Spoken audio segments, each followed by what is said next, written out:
everyone. I am Pastor Mike. How are you today? Who's really good? Clap your hand if you're really good. All right.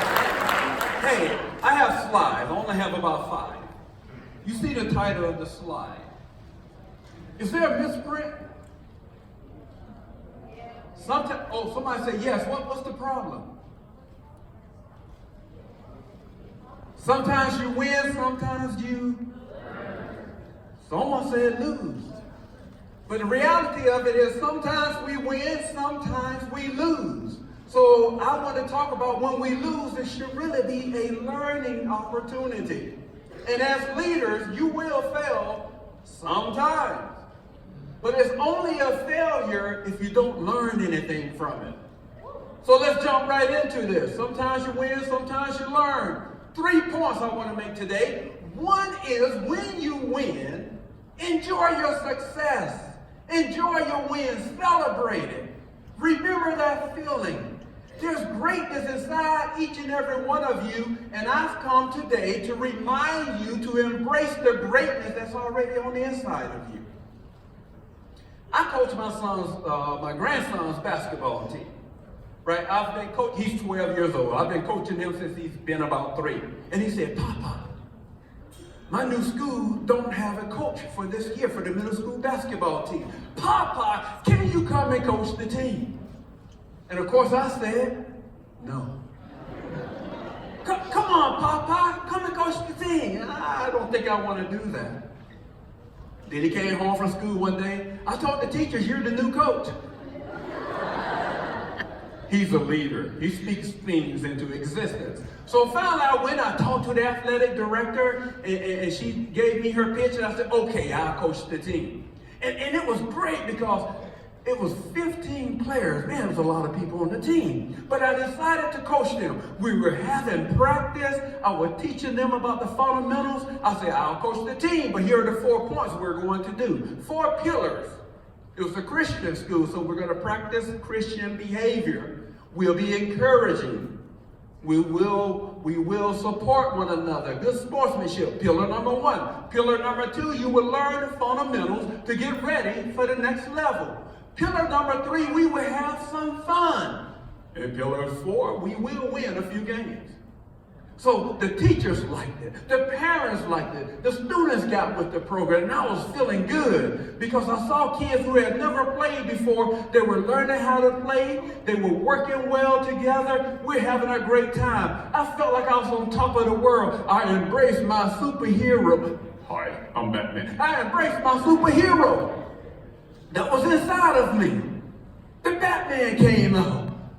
Man, I was feeling good. The parents would come to practice and see what we were doing. They were seeing what their kids could do, and they felt great. I felt great. I felt so good. Do you know of any coach that's really good? Coach of any sport? Somebody, anybody? Tell me, who? Yell it out. Bill Belichick of the New England Patriots won many Super Bowls. That's who I felt like coaching this team. I felt like Bill Belichick. Who else? Mrs. who? Mrs. Zen, coach over there at the Kennedy High School. I felt like Mrs. Zen. I could do anything. I let the inner me, my inner superhero come out like Mrs. Zen. Who else? Dad that coaches the softball team. Who else? Mom that coaches volleyball. One more. All right, we got all of these people who feels good coaching, and that's what I felt like. You know, I felt like the first time I was in a basketball game, I got a fast break, and I was running down the court. There was one man to beat, and he jumped up to block my shot, and I jumped too, and it felt like I was on an escalator. I went higher, and then higher, and then at the apogee, that's the highest point, I was able to dunk the ball over the man. I felt good. And that's how I felt being a coach. And I would need to hold on to that feeling because how many of you know you want to always have that feeling with everything you do. So I want to encourage us when we win, when you pass that test and you score a perfect score, remember that feeling. When you're endeavoring and doing something for the first time and you knock it off the park, remember that feeling, because you'll need to draw upon that. So the first point I want to remind us is enjoy your win. Enjoy your successes. Remember it. Celebrate it. Bring others to celebrate with you. Coaching that team felt good. But then we had our first game.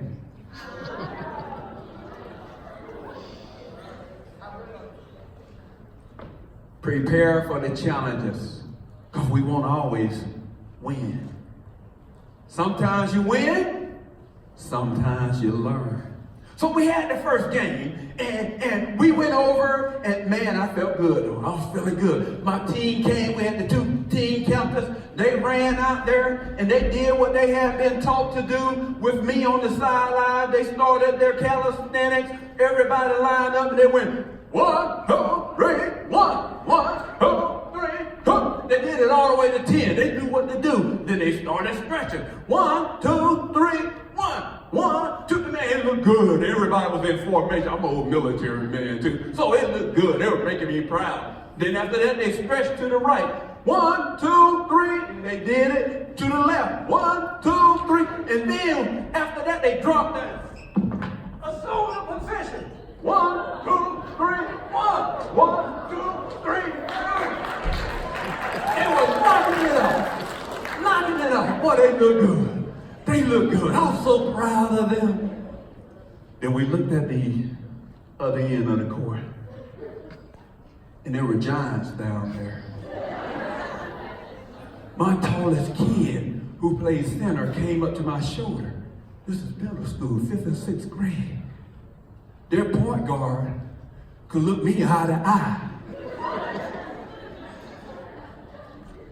What have I got myself into? They're scared. I'm scared. I'm thinking, I don't know if I can beat them. That giant's down there on the other side. It was fearful.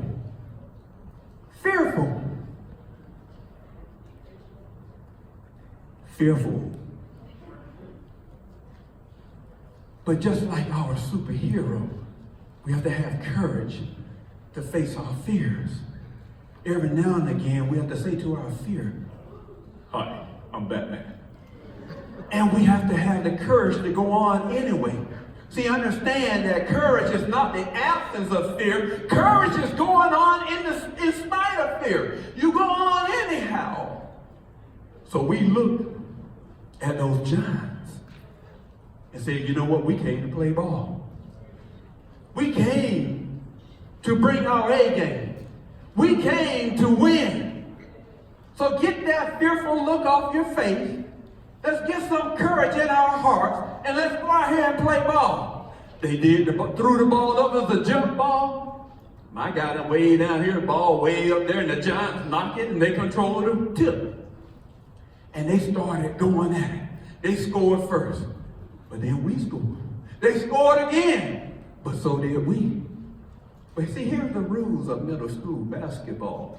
Every kid must play about the same amount of time. So while my A team were smaller, they were hanging in there. But when I brought in the B team, the score changed. They went up by 2, by 4, by 5, by 8. And when I brought in the C team, their spread kept growing. To about the second half, they were up by 14 points. 14 points. Now we can pack up and go home. We can hang our head, our tail between our legs.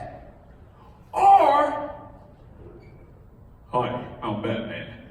We can deal with this superhero that's on the inside of us. And then towards the second half, when there are about 5, 6 more minutes left, the 18 put them back in. And they started working. They were persevering. They were trying to get there. We were down by 14 points, and then we're down by 12, and then by 10, and we kept working it. We're shooting the ball up, and it was like the angels from heaven were grabbing the ball and just dropping it into the basket. Because to this day, I had no idea how they made so many shots so quickly.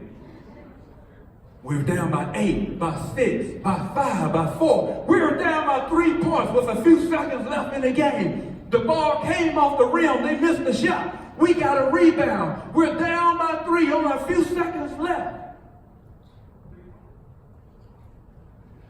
Reverend Dr. Martin Luther King Jr. said, if you can't fly, run. If you can't run, walk. If you can't walk, crawl. But you gotta keep moving. You gotta keep moving forward. We had to keep moving forward. You heard about Steve Jobs in 1985, kicked out of his own company. He started Next Computer. 11 years later, Apple bought Next Computer, so he came back and eventually made his way back to the CEO spot. He had introduced the MacBook, great success, iPod, iPhone, iPad. Transformed the company because he kept moving, he kept persevering, because he knew what he wanted to do. But not only him, you heard about Abe Lincoln. 8 times he lost the election. Henry Ford tried to invent the Ford Motor Company and invented the T Model car, Model T, but he had gone bankrupt 5 times before that. Broke. And you heard about the rest on there, but they kept persevering. And what I want to say to you, when you fail, keep persevering. Get yourself up and keep going. As leaders, we don't quit. We were down by 3 points. We got the rebound. Going down the court. My best guy has the ball. He's going down the court. We're only down by 3. Time is almost out. Here we are. Can you see it? Can you see? If you're listening, say amen. So we're going down the court. He goes down to the sideline. And we got this great opportunity to tie the score. Great opportunity. I was so proud how they took courage, had courage, and they persevered, only down by 3 points. And we're getting ready to release the shot.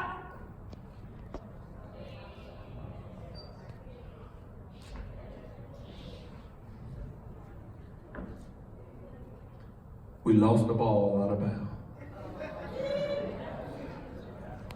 We lost the game by only 3 points. Sometimes you win. Sometimes you learn. So what did we learn from that particular loss?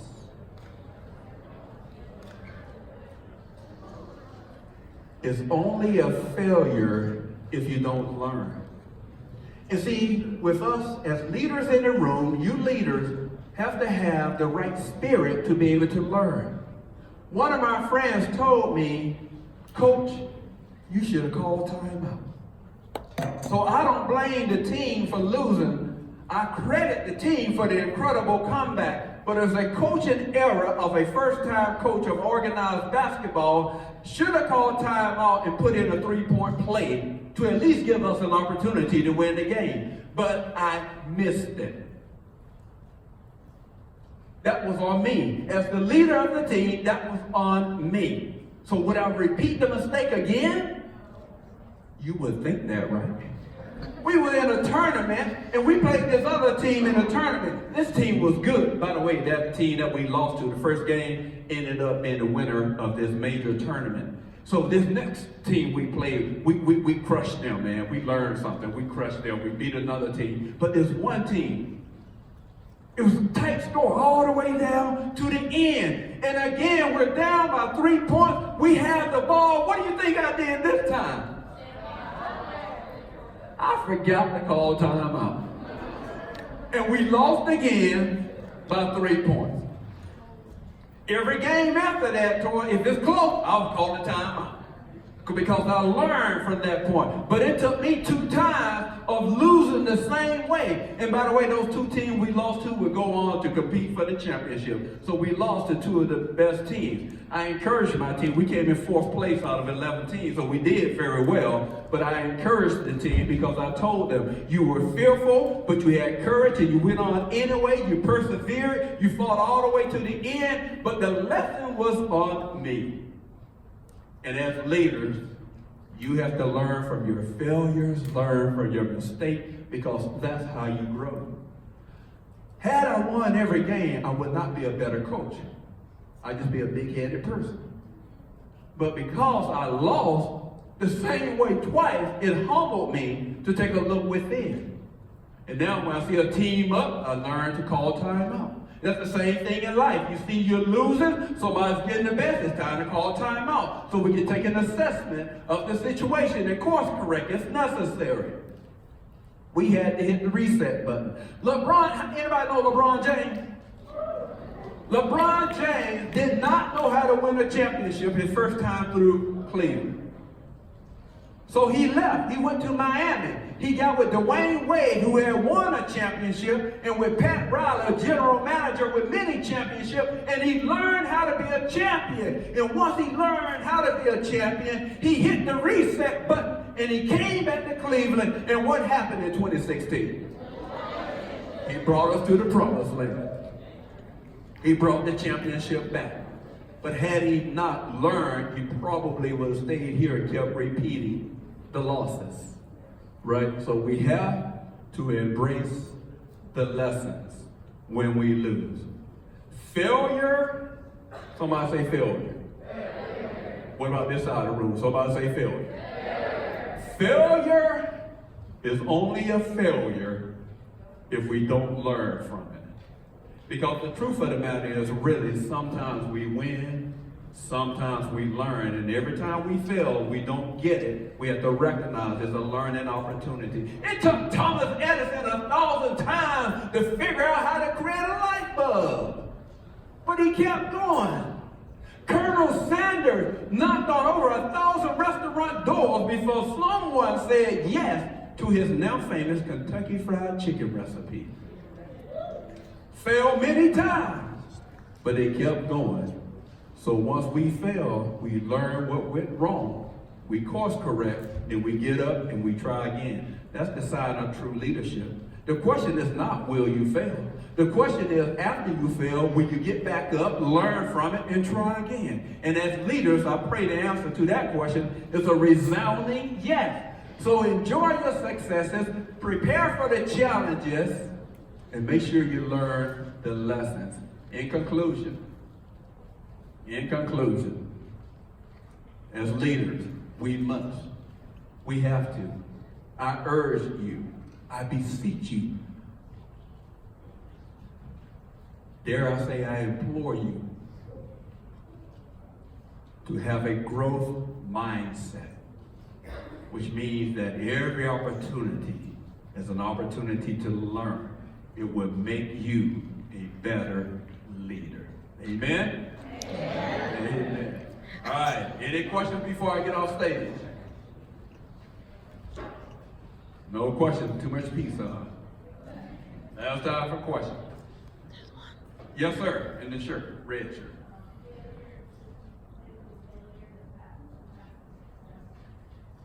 I think you asked me, is failure the path to success? Absolutely. The path to success is littered with lots of failures.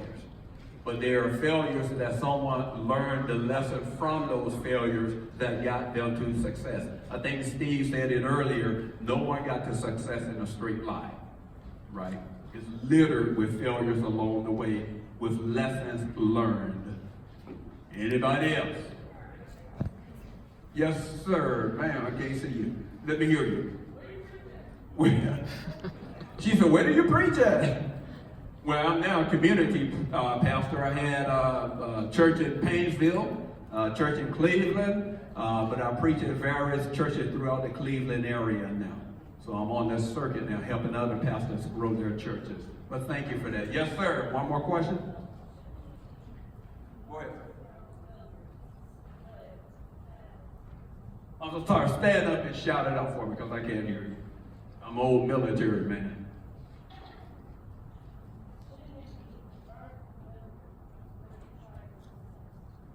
I think he said, should it be learn from failures and then try harder for success? Oh, absolutely. Learn from failure and then try hard for success. Because I'll tell you, you have an opportunity over a lot of people. Success takes work, and most people are not willing to do the work. You already have an advantage because you're willing to do the work. So hey, I salute you, men and women of valor. You have greatness inside of you, and anytime you have any doubt, look at your bracelet or just do like I do. Hey, I'm Batman.